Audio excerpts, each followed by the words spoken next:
Ahoj lidi, a vítám vás u mého nového videa, tedy GTA 5. No a dneska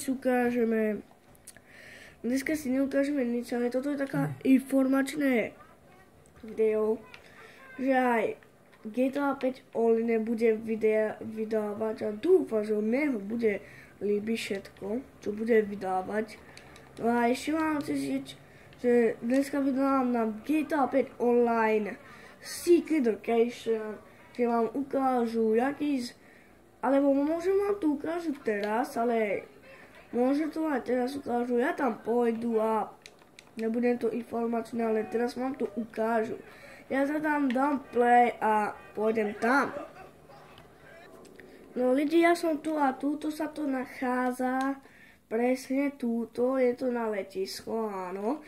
Ale je to naprosto iné, čo máme urobiť?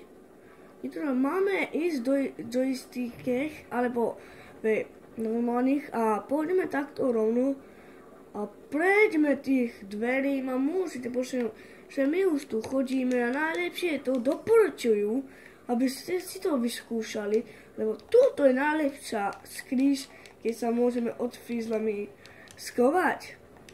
Áno, a keď máte tú hru nemáte prejdené, si musíte posunúť, je to tak normálne, že tu môžeme chodiť normálne, ale keď máme v GTA 5 online, alebo normálne, tak tam nemôžeme chodiť, lebo tam je inak, alebo keď máme tú celú hru prejdené, tak toto je všetko inak, že len máme tam schody, to je na to prvé.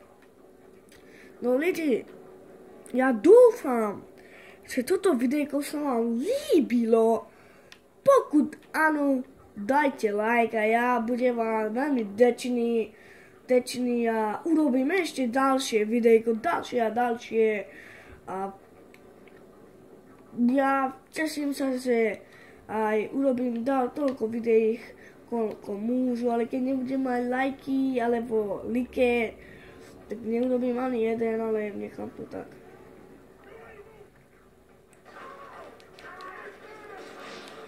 No lidi, ja už sa loučím, no a čus!